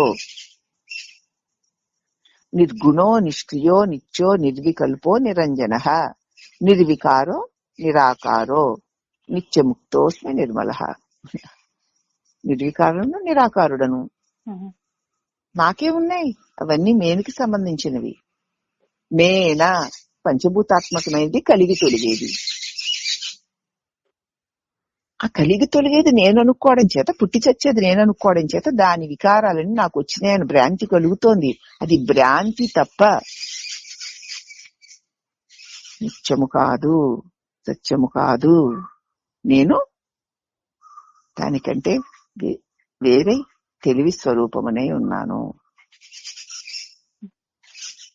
అని తెలుసుకుని ఉండడమే నిర్వికారము అని చెప్తూ, అయితే మరి ఏకాంతము అన్న అంశాన్ని చెప్తున్నారు.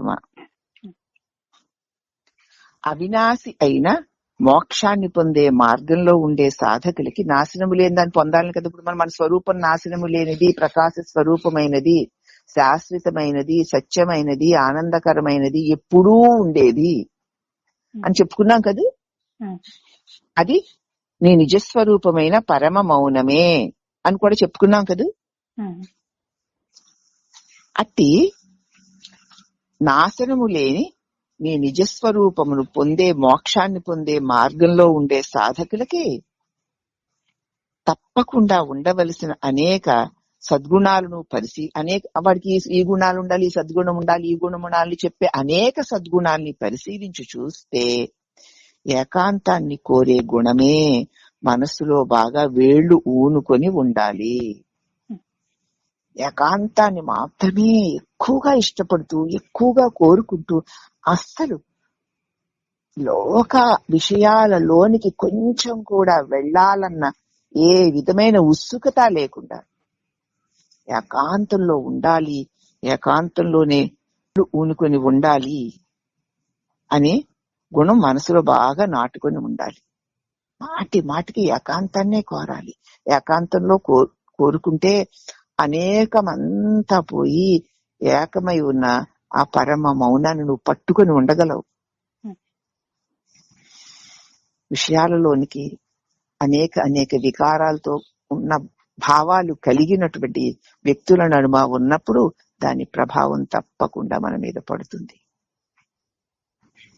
ఏకాంతంలో ఉన్నప్పుడు వికారాలు, వాటి గుణాల యొక్క ప్రభావాలు ఏమీ ఉండవు గనక, అట్టి వికారాలు లేనిది ఆ పరమ మౌనమే గనక అతి తేలికగా ఆ పరమ మౌనాన్ని అంటి పెట్టుకుని ఉండగలుగుతాం. ఆ పరమాత్మని పొందాలనే కాంక్ష పెరిగే కొలిది ఈ ఏకాంతాన్ని నీకు తెలియకుండా నీ మనసు కోరుకుంటూ ఉంటుంది. అదే ఏకాంతం. ఏకాంతం ఒక గుణం కాదది, ఒక మానసిక స్థితి అని భగవాన్ చెప్పారు. ఏకాంతం ఒక గుణం కాదు, మానసిక స్థితి.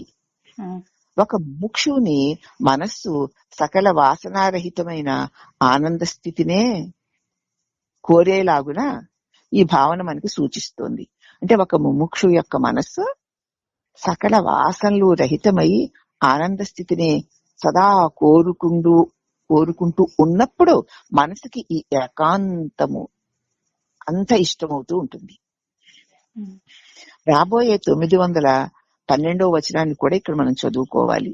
912వ వచనం ఏమిటంటే, లోపల దాగి ఉన్న పూర్ణవాసనలే నిజమైన బంధం అని తెలుసుకో, వాటిని వదిలేయాలి. అంతేగాని బాహ్య వస్తువుని వదిలివేయడం బంధ విమోచనం కాదు. కాబట్టి అవి ఎలాగో నువ్వు వదిలేకర్లా, అవే నిన్ను వదిలేసిపోతాయి. నువ్వు వదిలేదేమిటి బాహ్య వస్తువుల్ని? లోపల ఉన్న వాసనలు వదలలేకనే ఈ దేహం నీ వదిలేసి మరొక దేహంలో చేరుతున్నావు. కాబట్టి లోపల దాగి ఉన్న పూర్ణ వాసనలే నిజమైన బంధం అని తెలుసుకో. నీలో ఉన్న ఆ వాసనలే వదిలేయాలి. బాహ్య వస్తువుల్ని వదిలివేయడం బంధ విమోచనం కాదు. కాబట్టి వంచే భావాలు దగ్ధమైపోవాలి. ప్రతి ఆలోచన దేహంతో ముడిపెట్టే ఉంటుంది మనకి. చూసుకోండి మీరు, ఏ ఆలోచన వచ్చినా దేహం నన్ను అన్నారు, నేను చేశా అనే ఉంటాయి. నేనంటే మనకి మేలు కదా మరి. కాబట్టి ప్రతి ఆలోచన మనకి ఎలా ఉంటుంది? వంచే భావాలే.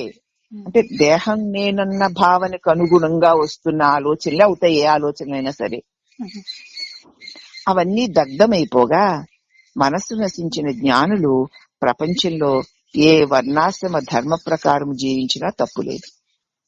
లోపల ఒక్క వాసన లేదు. ఎందుకంటే దేహం నేనన్న భావన వదిలిపోతే చాలమ్మా, ఒక వాసనలు కూడా ఉండవు. ఎందుకంటే ఏ తలంపు వచ్చినా అది దేహ సంబంధమైన తలంపే అయి ఉంటుంది. చూసుకోండి. నేనప్పుడు అలా కాశీకి వెళ్ళానండి, నేనప్పుడు రామేశ్వరం వెళ్ళానండి, నేనప్పుడు ఏదో చేశానండి, నేను ఎప్పుడేదో పెట్టానండి, నేను ఎప్పుడేదో తిట్టానండి అంటే ఎవరు చేశారు అవన్నీ? నేనన్నప్పుడల్లా నీకు మేనే. అవునా? అవునమ్మా. ప్రతి ఆలోచన దేహ సంబంధమైనదయ్యే ఉంటుంది. ఆ సంబంధం దేహంతో నిన్ను ఇంకా ఇంకా ఇంకా ఆలోచన బలపడేలాగా చేసేస్తాయి. కాబట్టి దేహం నేను కాను అని ఖచ్చితంగా నీకు తెలిసినప్పుడు వంచే భావాలన్నీ నశించిపోతాయి. ఎందుకంటే కాదు అని నువ్వు వదిలేశాక ఇక ఏం భావాలు ఊరొస్తాయి? ఒకవేళ వచ్చినా సరే దేహం నేనన్న భావన లేదు కాబట్టి అవన్నీ నశించిపోతాయి. అట్లాగా వాసనని నశించిపోయిన జ్ఞానులు ప్రపంచంలో ఏ వర్ణానికి, ఏ ఆశ్రమానికి, ఏ ధర్మ ప్రకారం జీవించినా తప్పు లేదు. వారి బంధరహితులే. వాడికి వర్ణాశ్రమ ధర్మాలతో పని లేదు. ఏ ఆశ్రమంలో ఉన్నా, ఏ వర్ణ కులంలో ఉన్నా, ఏ ధర్మంలో ఉన్నా వారికి ఏ బంధము లేదు. ఎందుకంటే అవన్నీ దేహానికి సంబంధించినవి. ఈ వర్ణాశ్రమ బంధాలన్నీ దేహానికి సంబంధించినవి. దేహాన్ని నేనన్న మోహం పోయింది. ఓహో, ఇది పుట్టింది, ఇది పెరిగింది, చస్తుందని తెలుస్తుంది కానీ మనం కలిసే ఉన్నాం. మరి అందరికీ తెలుసు. అదేమిటి తెలిసినా ఎందుకు కలుస్తున్నాను? తెలిసింది బుద్ధికి అన్నీ తెలుస్తూ ఉంటాయి. తెలిసినట్టు నువ్వు నిలవలేదుగా. మాటి మాటికి నేనని అనుకోకు అన్నప్పుడు అలా నిలిచి ఉంటే అనుభవానికి వస్తుంది. ఇప్పుడు తెలుస్తుంది. ఎప్పుడైతే నీ స్వరూపంలో నువ్వు స్థిరపడ్డావో అప్పుడు ఇది లేకుండానే పోతుంది. కాబట్టి ఈ ధర్మాలతో గాని, ఈ వర్ణాశ్రమాలతో గాని ఏ పని లేకుండా నిర్వికారుడై తన స్వరూపం ముందు తాను ఉంటాడు అని చెప్తూ, ఏకాంతము అంటే అది. ఏకాంతం అంటే ఏమని చెప్పారు? ఏకాంతం ఒక గుణం కాదు, ఒక లక్షణం కాదు. అది ఒక మానసిక స్థితి. ఒక ముముక్షువు మనసులో ఉన్న వాసనలన్నీ రహితమై ఆనంద స్థితిని పొందాలి అనే గాఢమైన కోరిక కలిగిన వాడికి ఈ భావాలు కలుగుతూ ఉంటాయి. జనాల మధ్యకి, విషయ వ్యామోహాల మధ్యకి ఊరికే కళ్ళబొల్లి మాటలు మాట్లాడుతూ అదే సత్యాలు అనిపించేటువంటి భావాలు కలిగిన వారి మధ్యకి అసలు సంఘంలోకి, సమాజంలోకి రావాలని ఉండదు. ముందు ఇల్లు పట్టుకున్నట్టు, తర్వాత ఒళ్ళు పట్టుకున్నట్టు, తర్వాత రెండింటిని వదిలేసి ఉంటాడు. ముందు ఇంటి నుంచి బయటికి కదలకుండా ఉంటాడు, తర్వాత ఒంటిలో ఉంటాడు, ఇంటిని కూడా వదిలేసి, ఆ తర్వాత ఒంటిని కూడా వదిలేస్తాడు.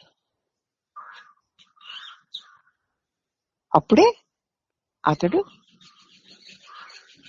వ్యాపించిన ఆకాశమై పరమ మౌనమై తద అనుభవంలో సుస్థిరుడై ఉంటాడు. కాబట్టి అందుకే ఏకాంతం. ఏకాంతం అంటే ముందు ఇల్లు వదిలిపెట్టకు, అతను ఇల్లే పట్టుకుని వేళ్లాడకు. ఒంటిలో ఉండు, తర్వాత ఒళ్ళు పట్టుకుని వేళ్లాడకు.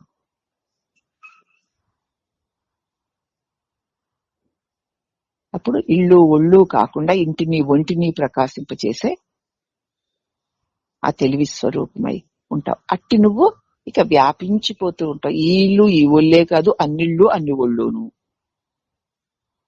నా ప్రకాశంలో ఎన్ని ఉన్నా, తన యందు ఎన్ని ఉన్నా ఆకాశం ఎట్లా నిర్వికారంగా ఉందో, తన ప్రకాశమునందు ఎన్ని వికారాలున్నా ఆ వికారాలేవి తనవి కాకుండా ఉండడానికి ఈ ఏకాంతము అనేటువంటి మానసిక స్థితి చక్కగా సహకరిస్తుంది అని చెప్పారమ్మా. అర్థమవుతుందా? ఇంకా అసంగము. ఓ మనసా, నిజంగా ఆత్మస్వరూపమైన నీ సన్నిధిలో, ఓ మనసా, నువ్వు నిజంగా ఆత్మస్వరూపానివే. అట్టి నీ సన్నిధిలో అసత్యమైన దేహాది తత్వాలు ఒక దానితో ఒకటి చేరి లెక్కలేనన్ని వికారాలు పొందుతున్నాయి. ఒకసారి గమనించు. మనసుకి బోధ చెప్తున్నారమ్మా. ఓ ఈ మనసా, నిజంగా నువ్వు తెలివి స్వరూపానివమ్మా. అట్టి ఆత్మస్వరూపమైన నీ సన్నిధానములోనే అసత్యమైన ఈ దేహాలు, ఈ తత్వాలు ఒకదానితో ఒకటి చేరి, దేహమును తత్వాలు తెలుసుగా, పంచతత్వాలు. తత్వాలంటే ఏమిటి? శబ్ద స్పర్శ రూప రసగంధ. ఈ తత్వాలు, ఈ దేహాలు, ఈ తత్వాలు ఒకదానితో ఒకటి కలిసి, దేహాలు తత్వాలతో కలిసి, అంటే దేహం అంటే చెవి, అక్కడ శబ్దంతో కలిసి, ఇలాగ దేహాలు ఈ తత్వాలతో కలిసి లెక్కలేనన్ని వికారాలు వికారాలు వికారాలు పొందుతూ ఉంటాయి. పొందుతూ ఉన్నా నీవు అసంగుడవై అవన్నీ కలుగుతున్నాయి. ఆ శబ్దాలు వినిపిస్తున్నాయి, దృశ్యాలు కనిపిస్తున్నాయి, అట్లా అవన్నీ తెలుస్తూనే ఉంటాయి.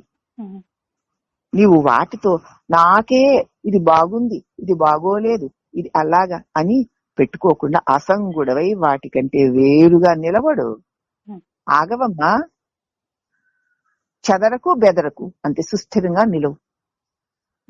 వాటికి సాక్షిగా ఉండు. ఆగు, చూడు. అంటే మళ్ళీ ఇవన్నీ చూస్తూ కూర్చుంటుంది మన రోహిణి గారు. అది కాదు, ఆగు అంతే.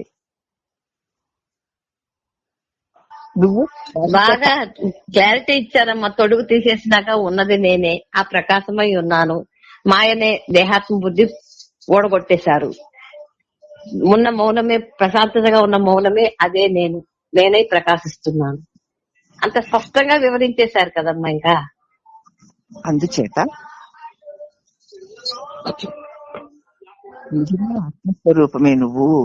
నీ సన్నిధిలోని అసత్యమైన దేహాదులు, ఈ తత్వాలు ఒకదాంతో ఒకటి కూడి లెక్కలేనన్ని వికారాలు కలుగుతున్నట్లు కలిగిస్తున్నట్లు ఉంటాయి.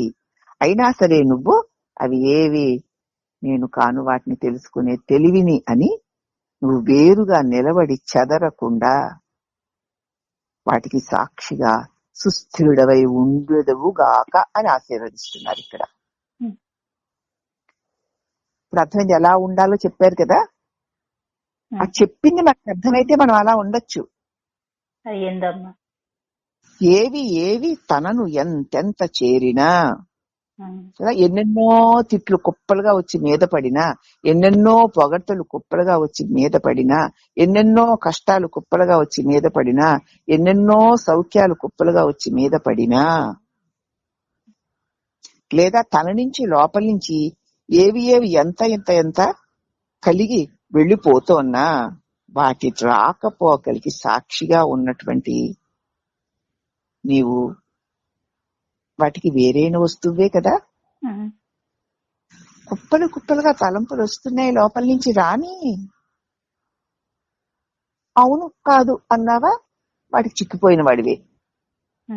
వస్తున్నాయి పోతున్నాయి. అది మంచివా చెడ్డవా, తప్ప ఒప్ప, పాపమా పుణ్యమా, అయ్యో అలా అనకుండా ఉండాల్సింది, అయ్యో అలా చేయకుండా ఉండాల్సింది, అయ్యో ఇలా చేసిన మొరానే కదా అలా నాశనం అయ్యాను, ఇలా ఇవేవి అన్ని వస్తా ఉంటాయి లోపల నుంచి.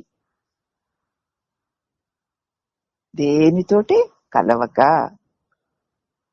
వస్తూ ఉంటే చూస్తూ ఉండు. చిత్త వికారాలు చెందకు. అంటే గాలిలో గడ్డిపోచ తేలిపోతున్నట్లు ఏ వికారాలు చెందకుండా, వాటితో తాను బాధింపబడకుండా వస్తున్నాయి వెళ్తున్నాయి లోపల కోటి కోటి తల పాపాలు పోను ఉంటే ఉన్నాయి, చేసిన తప్పులు తప్పించుకోవడం ఎందుకు, రాని అవును అలా అయింది అంటూ దాంతో చేరకు, నిర్వికారంగా చూడు. అంటే గాలిలో గడ్డిపోత తేలిపోతున్నట్లు ఈ చిత్త వికారాన్ని నీ లోపల రకరకాల వాసనలుగా వస్తూ ఉంటే అవి అలా గడ్డిపోసలు గాలిలో ఎగురుతున్నట్లుగా పోతున్నాయి. వాటిని నువ్వు సాక్షిగా చూస్తూ ఉండు. వాటితో అవును అని నిన్ను నువ్వు బంధించుకోకు. బయట కూడా అనేక అనేక మార్పులు, కుప్పలుగా తిట్లు, కుప్పలుగా పొగట్టలు, ఏవేవో వస్తూ ఉంటాయి. వాటికి కూడా ఏ వికారం అవును కాదు అనక. ఎక్కడ దేనికి లోపల ఆలోచన రూపంలో ఉన్నా, బయట దృశ్య రూపంలో ఉన్నా అవును కాదు అనకు. అనకుండా అసంగుడివై ఉండుటయే సహజ జ్ఞాన స్థితి అగును. అది ఎందుకు అలా ఉండాలమ్మా, ఎందుకు ఇలా ఉండాలమ్మా, అలా ఉండకుండా ఉంటే బాగుంటుంది కదమ్మా, ఇలా నో, దాంతో నీకేం పని, ఎల్లాగోలాగా ఉంటుంది. అది లోపల కూడా ఎల్లాగోలాగా ఏవో ఏవో ఏవో వస్తూ ఉంటాయి, వెలుపల కూడా అంతే. వాటిని చూస్తూ ఉండు. అంటే తెలివి నువ్వై ఉండు. చూస్తూ ఉంటే ఇలా బిగిసి కూర్చోవాలని కాదు, తెలివి నువ్వై ఉండు. ఇవి తెలియబడుతున్నాయి, కలుగుతున్నాయి, తొలుగుతున్నాయి. అవును కాదు అనకు, అచ్చా చిచ్చి అనకు, అసలు అనుకోకు. ఇదే జ్ఞాన సహజ జ్ఞాన స్థితి. ఇంతకంటే ఇక ఏది గొప్పది కాదు. సినిమా తెర మీద నిప్పు నీరు బొమ్మలు కనపడుతూ ఉంటాయి. వాటి వల్ల బాధింపబడకుండా వాటికి ఆధారమైన తెర లేదు. అలాగే నిన్ను కూడా అది చెప్పుకున్నాం, ఆ తెర వల్లే నువ్వు ఉండు. నువ్వు ఉన్నావు కూడాను. అసలు నీ మీద నీలోనికి ఇవన్నీ వస్తున్నాయి వెళ్తున్నాయి. అయినా నీ తెలివిలోకే కదా వస్తున్నాయి వెళ్తున్నాయి. కానీ నీ తెలివి ఎప్పుడన్నా తరిగిందా ఒరిగిందా? ఎన్ని వచ్చినా తెలిసేసుకుంటుంది. తెలిసినవన్నీ వెళ్ళిపోతూనే ఉన్నాయి. తెలిసిపోయిందని. కానీ తెలిసిన తెలివి అలాగే మిగిలి ఉందన్న సంగతి మనకి తెలియడం లేదు. తెలివి అలాగే ఉంది గనక దానిలో ఎన్నో తెలిసిపోతున్నాయి. ఏడుపులు తెలిసిపోతున్నాయి, సంతోషాలు తెలిసిపోతున్నాయి, రోగాలు తెలిసిపోతున్నాయి, అవునా, భోగాలు సౌఖ్యాలు తెలిసిపోతున్నాయి. కానీ వాటికి ఆధారమైన తెలివినైనా నేను అలాగే సుస్థిరంగా ఉన్నాను అని తెలుసుకోవడమే జ్ఞానం. దాన్ని తెలుసుకోవడం మానేసి ఇది తెలిసింది, అది తెలిసింది, అలా తెలిసింది, ఇలా తెలిసింది, అదే కదా, అది ఇదే కదా అనుకున్నదంతా అజ్ఞానమే. కాబట్టి వాటికి ఆధారమైన తెర ఎట్లా ఉందో, తెలివి తెర భలే. తెలివి నువ్వై ఉండడం అదే తెర. మళ్ళీ ఒక తెర ఉందని భావించుకోకండి. తెలివి తెర పరిచావు అరుణాచల, వెలుగు వరమిచ్చావు అరుణ అని తెలుసుకునే వరమిచ్చావు అరుణాచల.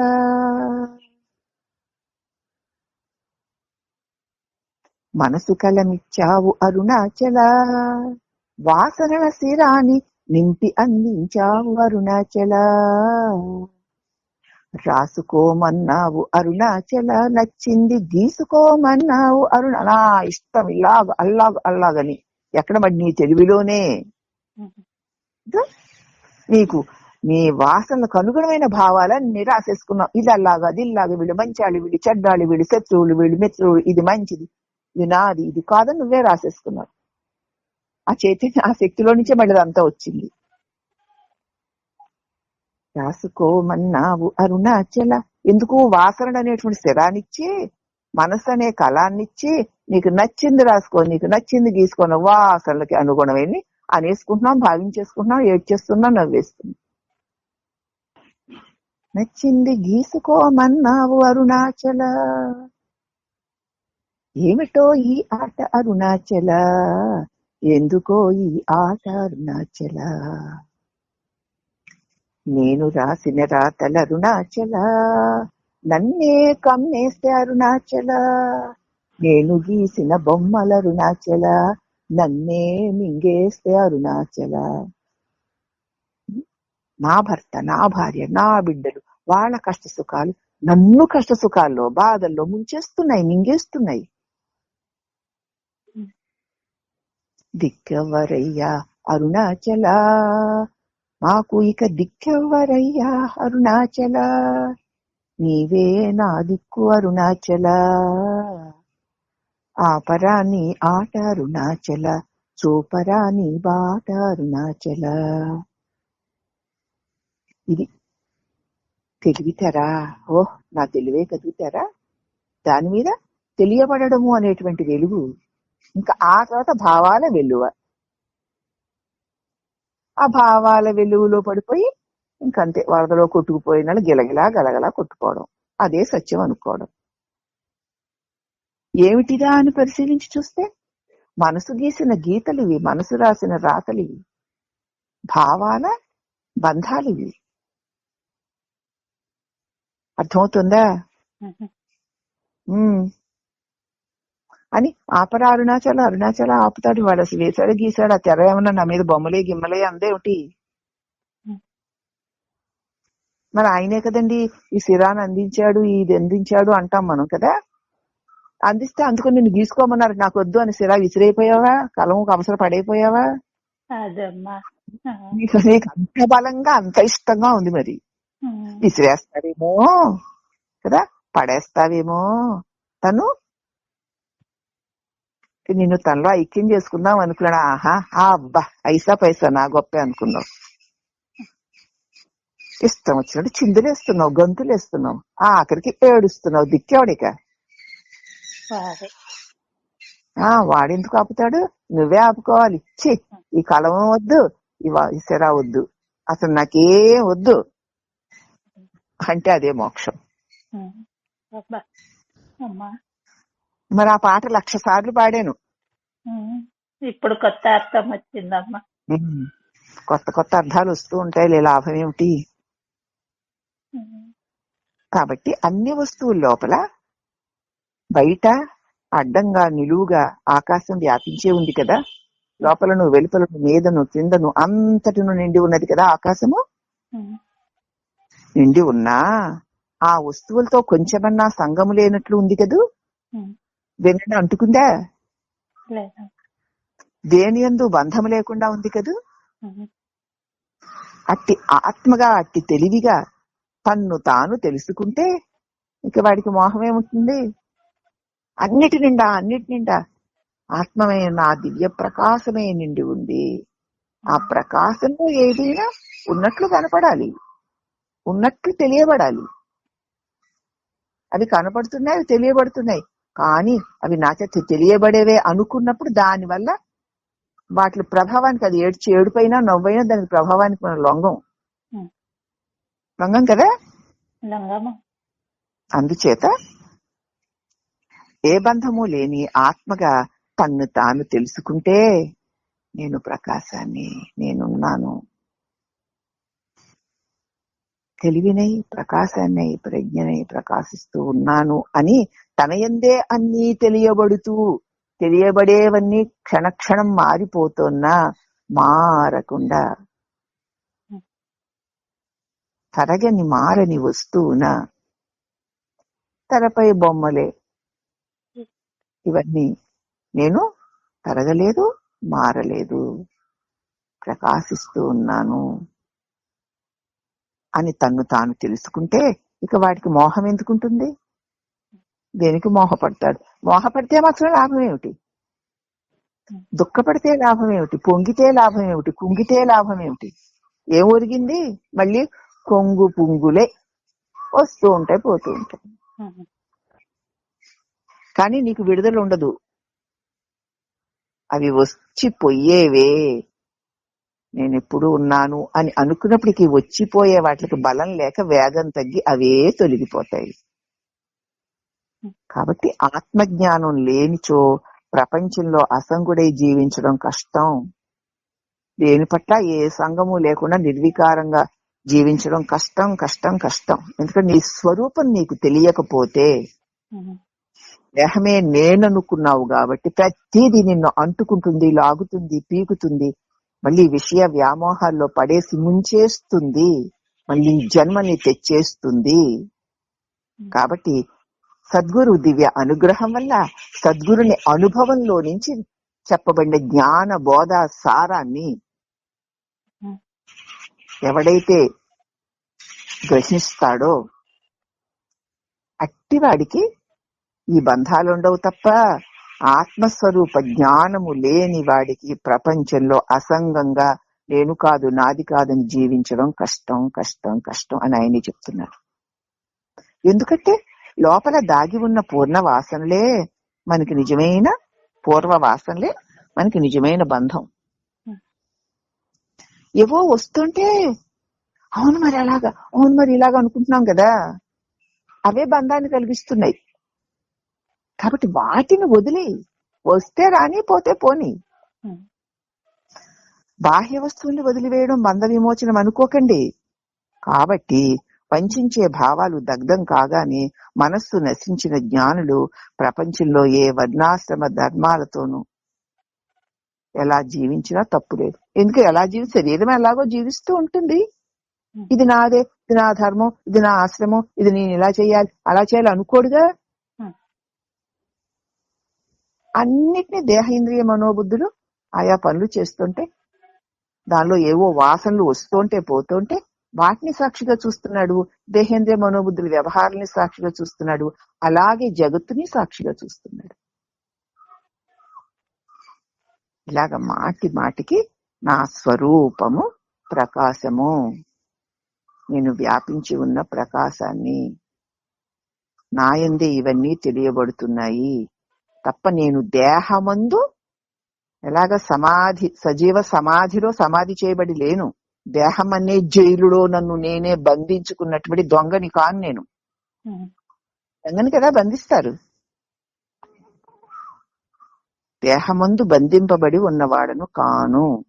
నా యందు అన్ని దేహాలతో పాటు ఈ దేహము తెలియబడుతోంది. అన్నిటినీ తెలుసుకునేటువంటి తెలివి స్వరూపాన్ని.